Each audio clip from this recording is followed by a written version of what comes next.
अगर मैं आपको एक रंग दूं और कहूं कि ऐसा चित्र बनाइए जो अगले 10,000 सालों तक सुरक्षित रहे, क्या यह संभव है? शायद नहीं, लेकिन प्रागैतिहासिक कलाकारों ने ये कर दिखाया। बिना आधुनिक रंगों के, बिना किसी ब्रश कंपनी के और बिना किसी आर्ट स्टोर के। तो आखिर इनका रहस्य क्या था? आइए इस रहस्य का पर्दा उठाते हैं। जरा अपने आसपास देखिए, पेड़, मिट्टी, पत्थर, कोयला। आज ये सब हमें सामान्य लगता है, लेकिन प्रागैतिहासिक कलाकारों के लिए यही उनकी रंगशाला थी। लाल रंग गेरू से, सफेद रामराज और चौक से, काला कोयले से और पीला रंग प्राकृतिक खनिजों से तैयार किए जाते थे। प्रकृति ही उनका सबसे बड़ा शिक्षक भी थी और सबसे बड़ा कलाकार भी। लेकिन केवल रंग मिल जाना ही काफी नहीं था, उन्हें टिकाऊ भी बनाना था। इसके लिए प्राकृतिक रंगों को पानी, वनस्पति रस या पशुओं की चर्बी जैसे प्राकृतिक पदार्थों के साथ मिलाया जाता था। यही मिश्रण रंगों को चट्टानों पर मजबूती से चिपका देती थी और शायद यही कारण है कि हम आज भी उन्हें देख पा रहे हैं। अब सोचिए, जब बाजार में ब्रश ही नहीं थे तो चित्र कैसे बनाए जाते थे? प्रागैतिहासिक कलाकारों ने बांस, रेशेदार लकड़ी, टहनियाँ और कभी-कभी अपनी उंगलियों का भी उपयोग किया। जरूरत ने ही उन्हें अपना सबसे बड़ा आविष्कारक बना दिया। आज कलाकार कैनवस चुनता है, लेकिन उस समय प्रकृति ही उनका सबसे बड़ा स्टूडियो थी। गुफाओं की दीवारें और विशाल चट्टानें यही उनके कैनवस थे। यहीं उन्होंने अपनी दुनिया हमेशा के लिए सुरक्षित कर दी। साधारण रेखाएं, अद्भुत अभिव्यक्ति। अगर इन चित्रों को ध्यान से देखें तो पाएंगे कि इनमें बहुत कम रेखाएं हैं।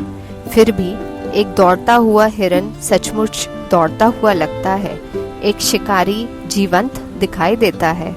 यही उनकी सबसे बड़ी कला थी, कम रेखाओं में अधिक भाव व्यक्त करना। एक सवाल आज भी वैज्ञानिक को आकर्षित करता है, ये रंग इतने वर्षों तक बचे कैसे रहे? प्राकृतिक खनिजों से बने रंग चट्टानों की सतह के साथ मजबूती से जुड़ गए। धीरे धीरे वह चट्टान का हिस्सा बन गए। यही कारण है कि बारिश, धूप और समय भी उन्हें पूरी तरह मिटा नहीं सके।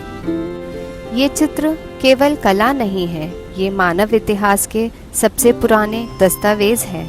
इससे हमें पता चलता है लोग कैसे रहते थे, क्या खाते थे, किससे डरते थे और उनकी आस्था किसमें थी। यानी प्रागैतिहासिक कला हमें मानव सभ्यता की पहली झलक दिखाता है।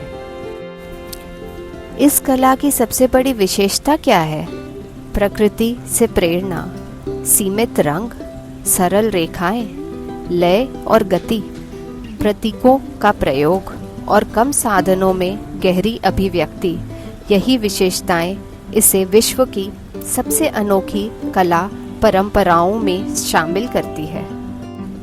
चलिए 1 मिनट में पूरे अध्याय को दोहरा लेते हैं। प्रकृति, रंग, ब्रश, चट्टानें, तकनीक, विशेषताएं और अंत में प्रागैतिहासिक कला का महत्व।